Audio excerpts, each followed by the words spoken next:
Hello friends, welcome to my YouTube channel. आज हम लोग क्लास 10th के चैप्टर 6 मैथ का प्रमेय 6.1 जिसको हम लोग थेल्स परिमेय के नाम से जानते हैं, इसको प्रूफ करेंगे। ठीक है, तो सबसे पहले इसको क्या करते हैं, पढ़ते हैं और फिगर को ड्रॉ करते हैं।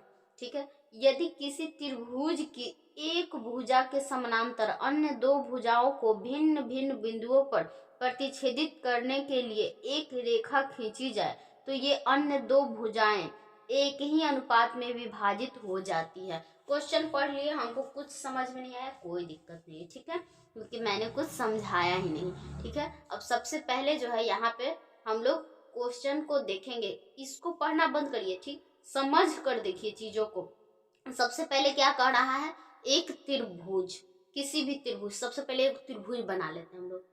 यहाँ पे एक छोटा सा बात जानिए। ठीक है, कोई भी त्रिभुज अगर समकोण त्रिभुज है, ठीक है, समकोण त्रिभुज, तो यहाँ एक कोण क्या होता है 90 डिग्री। ठीक है, और ये बी होता है और ये क्या होता है, इसकी ऊंचाई होती है एच और ये हो गया इसका कर्ण। ठीक है, तो इस त्रिभुज का जब क्षेत्रफल कहेगा तो हम लोग क्या निकालते हैं, फॉर्मूला सूत्र से क्या होता है 1/2 इंटू आधार इंटू ऊंचाई। ठीक है, लेकिन अगर त्रिभुज ऐसा दे दिया, ठीक है, त्रिभुज ऐसा है, ठीक है, तो इसका क्षेत्रफल निकालेंगे तो सबसे पहले इसको क्या करेंगे, ये लंब डालेंगे यहाँ पे, और लंब डालकर ये दोनों तरफ लंब, ये भी एक क्या हो गया, समकोण त्रिभुज हो गया। ठीक है, और ये भी एक समकोण त्रिभुज है, तो दोनों को अलग अलग निकाल कर जोड़ेंगे तब सेम आएगा।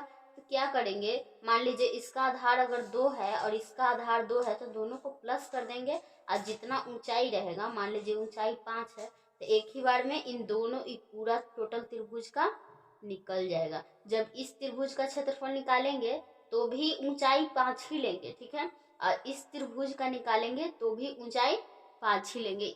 ये दो चीज को बस समझ लीजिए तो आपका थेल्स परिमेय आराम से बन जाएगा। ठीक है, तो अब हम लोग फिगर बनाते हैं, थेल्स परिमेय क्या कह रहा है। ठीक है, थेल्स परिमेय क्या कह रहा है कि एक त्रिभुज, ठीक है, एक त्रिभुज बना लीजिए, एक त्रिभुज का वह, इसका नाम दे दीजिए ए बी सी। ठीक है, कह रहा है ना कि कोई दो रेखा को प्रतिच्छेदित करती हुई जब एक रेखा गुजरती है तो वो तीसरी भुजा के क्या होती है, समानांतर होती है। इसको अच्छे से समझिए, देखिए क्या कह रहा है। इस क्या कह रहा है, जब कोई त्रिभुज है, ठीक है, ये त्रिभुज है, जब दो रेखा को, ये रेखा मान लीजिए ए बी सी इसका नाम है, तो जब ए बी और बी सी रेखा को ये रेखा क्या कर रहा है, प्रतिच्छेदित कर रहा है, तो ये तीसरी भुजा के क्या है, समानांतर है, बिल्कुल है। ठीक है, मान लीजिए एक ऐसा त्रिभुज है, और जब ये दोनों रेखा को कोई त्रिभुज प्रतिच्छेदित करती है, बीच से काटती है, तो वो क्या होगा, इसके समानांतर होगा। ठीक है, एक और कंडीशन देख लीजिए, जब इन दोनों भुजा को प्रतिच्छेदित करेगी तो वो रेखा इसके समानांतर होगी। यानी किसी भी कंडीशन में, समझाने कहने का मतलब ये है कि कोई भी त्रिभुज में जब दो भुजा को प्रतिच्छेदित करती हुई रेखा कोई जाता है, ठीक है, तो वो तीसरी भुजा के क्या होगा, समानांतर ही होगा। ठीक है, तो ये हम लोग का त्रिभुज दिया हुआ है। ठीक है, देखते हैं दिया क्या है। यहाँ पे सबसे पहले प्रमेय को भी याद रखना है, क्योंकि प्रमेय भी देता है कि प्रमेय को लिखे, थेल्स प्रमेय को लिखे और सिद्ध करे। ठीक है, तो इसके लिए आपको क्या होना चाहिए, थेल्स प्रमेय याद होना चाहिए। तो थेल्स प्रमेय क्या है कि कोई भी त्रिभुज में एक ऐसा रेखा जो दो त्रिभुज के दोनों भुजाओं को प्रतिच्छेदित करती है तो वो तीसरी भुजा के क्या होगी, समानांतर होगी। यही आपका थेल्स प्रमेय है। ठीक है, तो सबसे पहले क्या लिखते हैं हम लोग, दिया है। इसको हम लोग साधारण प्रतिज्ञा भी कहते हैं। ठीक है, इसलिए इसका लिखना जरूरी होता है। तो दिया है, क्या दिया है कि त्रिभुज है, क्या त्रिभुज ए बी सी है। ठीक है, और इसमें इसका नाम दे दीजिए, कुछ नाम दे दीजिए डी और इसका ई। ठीक है, तो जो डी ई है, डी ई समानांतर किसके हैं, बी सी, यही आपको दिया हुआ है। ठीक है, अब देखेंगे कि सिद्ध क्या करना है। ठीक है, तो देखते हैं सिद्ध करना है, सिद्ध करना है, सिद्ध क्या करना है कि जो ये भुजा को समान अनुपात में बांटती है, यानी ए डी बटा डी बी, ए डी बटा ये डी बी बराबर किसके है, ए ई बटा ई सी के, ए ई बटा ई सी। ये आपको क्या करना है, प्रूफ करना है। समझ गए? तो सबसे पहले हम लोग क्या करेंगे, प्रमाण लिखेंगे। ठीक है, प्रमाण, तब हम लोग स्टार्ट हो जाते हैं। ठीक है, सॉरी, यहाँ पे रचना करेंगे, एक स्टेप रचना, बिना रचना के कुछ होने जाने वाला नहीं है। तो रचना में क्या करेंगे, यहाँ पे आइए, त्रिभुज में रचना में क्या करेंगे, ये एक त्रिभुज है, ठीक है, समकोण नहीं है, तो इसमें क्या करेंगे, इसका लंब खींचने के लिए इसका एक ऊंचाई लेंगे। ठीक है, यानी यहाँ पे एक हम लंब खींचे और यहाँ पे भी एक लंब खींचेंगे। ठीक है, ऐसे करके यहाँ से एक लंब खींच देते हैं, एकदम सीधा लाइन होना चाहिए जो यहाँ पे 90 डिग्री बनाता हो। और फिर B को E से मिलाइए और D को C से मिला दीजिए। ये हम लोग का रचना हो गया कंप्लीट। अब लिखेंगे रचना क्या किए हैं, इसका नाम दे दीजिए कुछ भी, तो ई है, ई डी, तो यहाँ पे एफ दे दीजिए और इसको जी दे दीजिए। ठीक है, यहाँ पे लिखेंगे कि ई जी लंब किस पे है, ए डी पे, ई जी लंब किस पे है, ए डी पे, वह जो डी एफ है वो लंब किस पे है, ए ई पे, डी एफ लंब किस पे है, ए ई पर। ठीक है, साथ ही साथ और क्या रचना की है, साथ ही साथ हम लोग B को E से मिलाए हैं और C को D से, यानी CD तथा BE को मिलाया। हो गया। अब हम लोग आगे देखते हैं कि आगे प्रमाण में हम लोग क्या करेंगे। यहां से लिखेंगे अब प्रमाण। आइए इस त्रिभुज में, त्रिभुज ए डी ई में, ठीक है, त्रिभुज ए डी ई में, त्रिभुज ए डी ई में, तो इसका क्षेत्रफल निकालेंगे, त्रिभुज ई डी ई का क्षेत्रफल, त्रिभुज एरिया ऑफ त्रिभुज ए डी ई कितना होगा, 1/2। आधार इसको ले लेते हैं A D, A D, A D को जब आधार ले रहे हैं तो ऊंचाई क्या है, ई जी, ऊंचाई है ई जी। ठीक है, अब त्रिभुज निकालेंगे डी, यहाँ पे देखिए डी बी ई का क्षेत्रफल, तो इसका भी देखिए, इस त्रिभुज का भी ऊंचाई कितना होगा, यही होगा। इसको थोड़ा आगे रचना से बढ़ाएंगे और ऊंचाई इसका परपेंडिकुलर ये होगा। ठीक है, तो हम लोग देखते हैं एरिया ऑफ त्रिभुज डी बी ई का क्षेत्रफल, तो क्या होगा 1/2 इंटू इसका आधार क्या है डी बी, और ऊंचाई इसका भी क्या हो जाएगा ई जी, इसका भी ऊंचाई हो जाएगा ई जी। ठीक है, इसको समीकरण 1 और इसको समीकरण 2 मान लेंगे। ठीक है, अब समीकरण 1 में 2 से भाग दे देंगे। ठीक है, समीकरण 1 में 2 से भाग दे देते हैं, एक स्टेप बढ़ेंगे।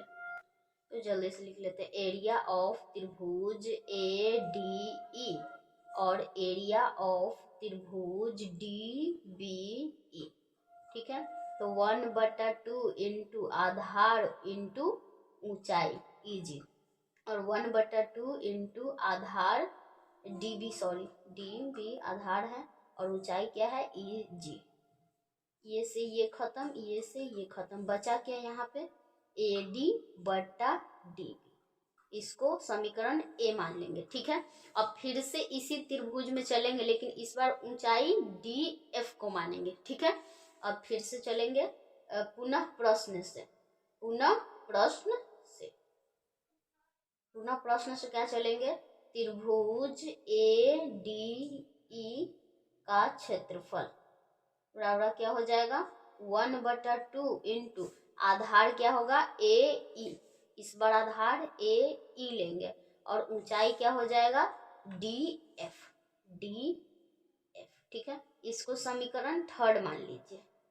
और उसके बाद फिर चलेंगे त्रिभुज, जैसे इसमें चले थे वैसे ही इस बार क्या कर लेंगे, इसमें EDC में चलेंगे, ठीक है, DEC, त्रिभुज DEC का क्षेत्रफल।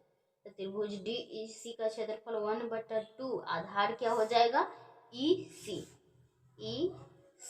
और ऊंचाई इसका भी क्या हो जाएगा, DF, ठीक है, इसका भी ऊंचाई हो जाएगा DF। कैसे होगा, क्योंकि इसको आगे तक बढ़ाएंगे और इसको लंब डालेंगे, समझ गए। अब हम लोग क्या करते हैं, देखते हैं आगे, ठीक है, क्या करेंगे। अब यहाँ पे 9th क्लास में याद करिए, आपने एक थ्योरम पढ़ा होगा कि कोई भी एक ही आधार पे बनने वाले सभी त्रिभुजों का क्षेत्रफल आपस में क्या होता है, समान होता है। यानी त्रिभुज जो है DBE का क्षेत्रफल, और आधार तो दोनों का सेम ही है ना, और त्रिभुज DCE का क्षेत्रफल आपस में क्या होगा, बराबर होगा। तो हम लोग त्रिभुज DEC के क्षेत्रफल के जगह लिख सकते हैं कि त्रिभुज DBE का क्षेत्रफल आराम से लिख सकते हैं। तो लिखिए, चूंकि we know that हम लोग जानते हैं कि त्रिभुज DBE का क्षेत्रफल जो है बराबर किसके है, त्रिभुज DEC के क्षेत्रफल के, ठीक है, त्रिभुज DEC के क्षेत्रफल के। we know that त्रिभुज DBE, लिखिए त्रिभुज एरिया ऑफ त्रिभुज DBE का क्षेत्रफल बराबर है क्या, एरिया ऑफ त्रिभुज DEC, ठीक है, के क्षेत्रफल के। तो सबसे पहले यहाँ पे देखिए, त्रिभुज DEC के क्षेत्रफल के जगह हम लोग लिख सकते हैं त्रिभुज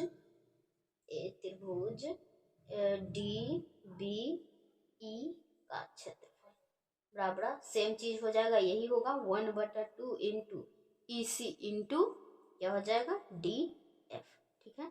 इसको समीकरण 4 मान लेंगे, ठीक है, और समीकरण 3 में समीकरण 4 से भाग देंगे। तो दे दीजिए, समीकरण 3 क्या है, 1/, यहाँ लिखेंगे समीकरण 3 डिवाइडेड बाई समीकरण 4, ठीक है।